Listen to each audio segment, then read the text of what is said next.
Good morning, everyone.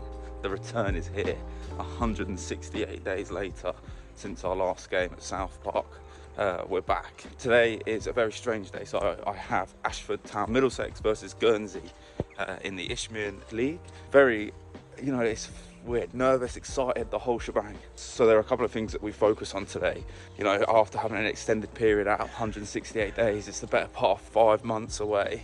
I've had to work on my fitness again, redo a load of training, so now we're back and hopefully match fit. We'll see today. But the things that we're going to focus on are positioning in play, making sure I can get back into it, reading patterns of play, how we're going to understand. So what I'm going to do through that is talk myself through the game in terms of, the ball's been passed back, it's a pass back, if the keeper picks it up, coach my way through it to make sure, one, I understand what's going on and I can start understanding the way the teams are playing, and two, it also keeps me focused for 90 minutes, because the one thing about being away for so long is I haven't had to mentally focus that hard for 90 minutes in front of fans, with teams. We're being observed as well, so it's a big day, in the grand scheme of things. But yeah, those are the things that we're going to focus on today as well. So I'm going to try and drop myself back into my old pre-match routine because I know that worked. I'm going to go for a pre-match walk now, which is what I'm on. I'm then going to go and make pre-match food, which will probably be one of two things, kind of either beans or mushrooms and halloumi. Hopefully at the end of the game I can give you some tips and tricks about how I deal with it and stuff. Let's get this walk going. I just rambled on for 2 minutes. Let's get the show on the road. Let's come.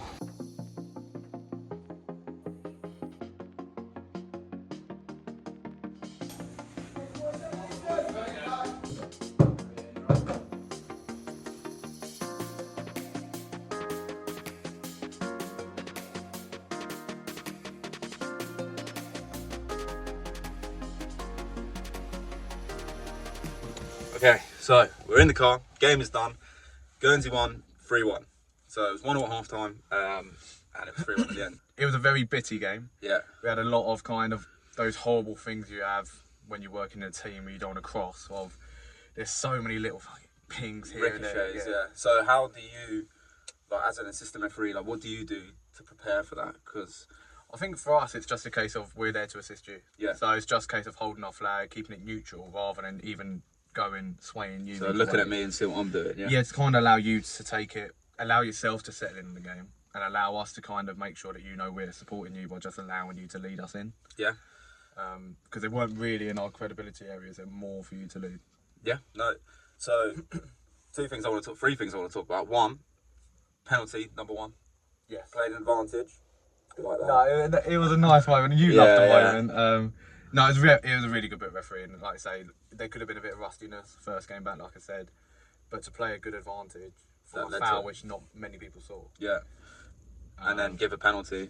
Did you think it was a penalty? Oh, I thought it was bang on. Yeah, Everything was. It was a really nice kind of progressive bit of refereeing where you've actually identified that there's a promising aspect of it, and then it's actually worked really nicely for you. Yeah. No, I appreciate that. Second one, I know they're far side. So did you ever think that you could get involved in that, or did you think it was very much my decision? No, I know we speak about, I'll do one of three things, see it, give it. Did you think that you could get involved in that, or did you think that was very much on me?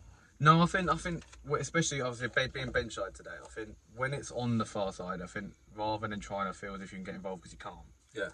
I think it's more of a case of nurturing the benches. Yeah. Actually taking time to explain or allow me to try and describe why you've done it. Yeah. And just basically help you in that way rather than trying to get involved, which would be a silly decision being so far away. Yeah. Now, unfortunately, it wasn't a perfect performance. The thing I struggled with today, which I said at the start of the day, was going to be positioning in open play. What are your thoughts on my position in open play? Look, it was at times that you were pinched. It was kind of this agree. Bit of Strictly Come Dancing, bit of ballroom. Pirouetting around, yeah. It was a typical, there's no denying, the observer said it as well. Physically, you move around the pitch really nicely. Yeah. However, there's times where you do sometimes get a little bit pinched, and there was one time where you actually done it spot on and the ball followed you, which was just sod's law. But no, there were times where you got a little bit kind of, remember your exit routes, always like you said, go left sometimes. So so your advice to me would be go left? Yeah, and I think it's small things that you're going to get back very quickly, but especially like maybe scanning. Yeah. You predict play well, but sometimes I've been working on it myself. If you're scanning more, Which is dropping, like looking over your shoulder, yeah. You'll be able to have seen that player, which you've then had to try and pirouette out of the way of if you just scanned and saw him a bit sooner. Yeah, no, I agree. And like you say, that's something that comes. So, you know, for me working into the next game is making sure that I allow play to build up in front of me. That's the important thing. As well as looking, like I say, over my shoulder, making sure I can see the players. Because that's something I really struggled with today. I felt, like I said, I was watching the ball come around me a lot. I moved around well. I thought I was very one speed as well today, so you know I have to go and do more sprint training. I felt one speed, which the observer didn't pick up on actually. No, I was gonna say. So there was a couple of times I must have put in enough sprinting movement. Let's talk about you though. I know not everything's perfect game. How do you think your game went? Yeah, I was gonna say I've not been blessed with a lot of games recently. I've been called off left, right, and centre, so it's nice to get back on the AR aspect of things. Yeah. No, I enjoyed it. I'd like to think it went alright. We worked well together. Controlled the bench as best I could. They were basically in different postcodes. Yeah, they were miles away. Yeah. But yeah, no, I think we've done the best we could under difficult circumstances, being so far away in terms of managing it. Really happy with one of my decisions of delaying that flag for that goal for you. I'll put that in the vlog as well. That was a really good decision. We'll discuss that in the vlog. Yeah. Just kind of waiting and seeing. If I went early, could have caused you a lot of hassle, and I'm not there to kind of put grief onto you. So no, I'm really happy that I held the flag. But yeah, overall, I think I'm moving quite nicely, crabbing, doing the normal kind of just textbook stuff. one thing, isn't it? And what is it? I knew you were going to bring it up. Yeah, you have to bring it up. We have to be honest. I was a keen bean, and I went up when there was a tightening out of play, and my flag was a He crossed it up. Oh, there it is. He crossed it up. He crossed it up. And we needed the visual representation. So, yeah, it's just a drop in concentration. Yeah, it is what it is. It was in the 90th minute. No one cares. No one cares about those things. That's the weird thing, other than the observer and us. But it's, you know, that's what we're driving for. We're driving for perfection, aren't we? And making sure that we look good and everything's good. But other than that, we did well. No, honestly, enjoyed it. It was great to be out here. Good to see you again. Hello everyone, so we're back in the vlog setup. New background behind us, which is nice. So we're going to look over the Ashford versus Guernsey game. My first game back in over 5 months, probably 6 when you look at it. Obviously nerves came into a big thing. Out of position was the thing that we spoke about a lot after the game. But we're back and we were excited to be back, look forward to being back and look forward to doing a lot more matches. So we've got our footage from the game. So we're loading it straight into the video replay tool, which you can find at REFSIX.com. As soon as you log in, if you head over to the game that you want, that you have the footage for, and then open the game up, and then in the little top corner, there'll be a little sort of like video icon. And then if you click on that, it will open the replay tool. If you want to know more about the video replay tool, hit the link in our description and it will show you a little video about how you can set it up and all of that stuff. So we're gonna go straight into it. Within 5 minutes, we've got a goal scored. And what I want us to do is look at the video replay tool, see where we were. And the important thing is that we're gonna look at both speed and positioning in this because something happens quite quick. So if we look at it, so if we click on here, this is the first goal. We're gonna go back a couple of seconds to here. So we've got a quick break that comes on. As you can see here, the important thing is that we're on our front foot, we're ready to go, and that's really important when we're refereeing, is making sure that we're anticipating play. Look what players are doing with their body. If they're leaning back, it looks like they're going to go long, so that's what we're preparing for. As you can see, this player's leaned back, looks like he's going to play the ball over the top, and we were ready for it. Similarly here, we talk a lot about recycling play, and not a lot of people sort of know what that is. I, being one of them, have had to look it up, speak to a lot of coaches, speak to a lot of colleagues about what recycling play is. And here we can see the ball in front of me here and me behind it. So I'm sweeping up round. So I've got play in front of me and as many players in front of me as I can. And that's really important when recycling, you know, getting round so that you've got everything in front of you and you're not getting caught up in play. Make sure that we're always looking left in this scenario. Because if the play develops one way, you want to be out of the way, so we make sure that we're out of the way. But here the ball comes, you know, we play it on, we've got a non-offside decision from the lino, and then here what we can see, as the ball's moving down to this touchline, I'm moving myself inwards. I have full faith in my assistant here to make a decision if he needs to make a decision on the day. So that's what I've done, is I've made sure that I'm now preparing for the cross, and that's something really important, that not just running after the ball and ball watching, we're anticipating what players are doing, especially in this new sort of assessment system and the way that everyone's talking about football and football insights. What we want to be doing is making sure we're anticipating play. If the ball's going down there and not a lot of people are following him, there's a high chance that the ball's going to be crossed in. And does that happen in this scenario? Yes, it does. So the ball comes in here. You can see the keeper's attempted to save it and has saved it.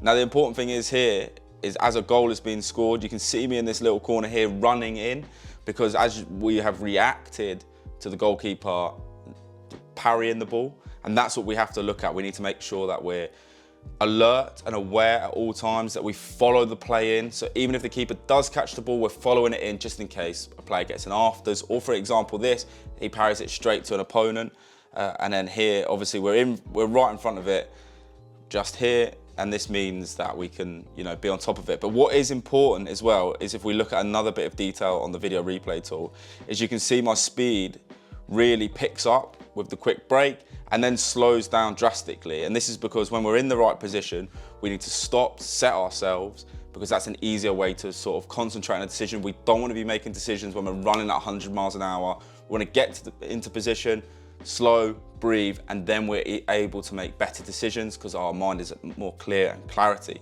So that's the first goal. A lot to break down in something that seems fairly innocuous, but that's what we've got to do as referees. We've got to make sure that we break down every single detail as much as we can, and it's crucial that we do this.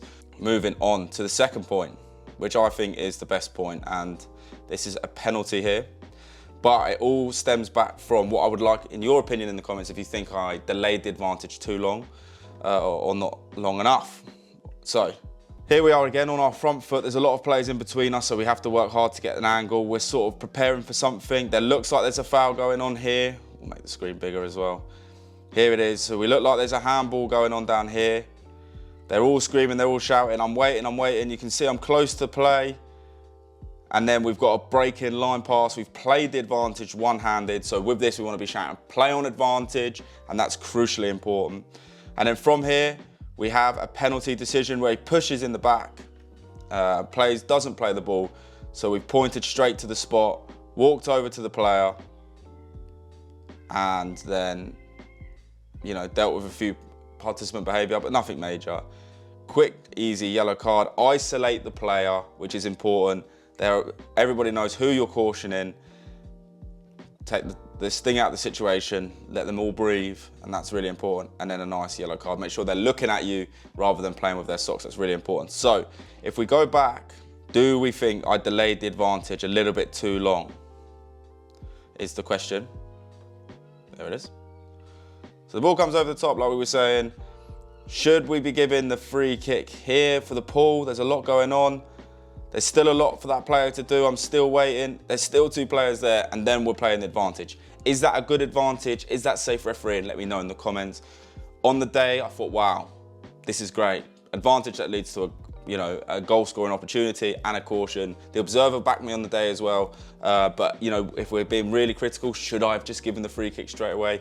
Is that what players at this level are looking for? The question we need to be asking is, what does football expect in this scenario? And for me, realistically, probably football expects a free kick.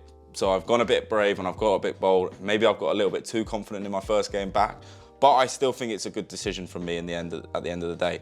So that is everything I want to go through here. Some quick tips and some little tricks. What I would love you guys to do is send us back in some footage of you guys refereeing, and we can analyse it as well. Find those little bits, that extra 1% that you guys do well, or if you want to send us some clips in where you want us to heavily analyse, please send them in as well. That's all we've got time for today. Thanks very much for watching. It's great to be back. If you could like and subscribe and send this to all your friends, that'd be great. We will see you guys at the next REFSIX weekly vlog.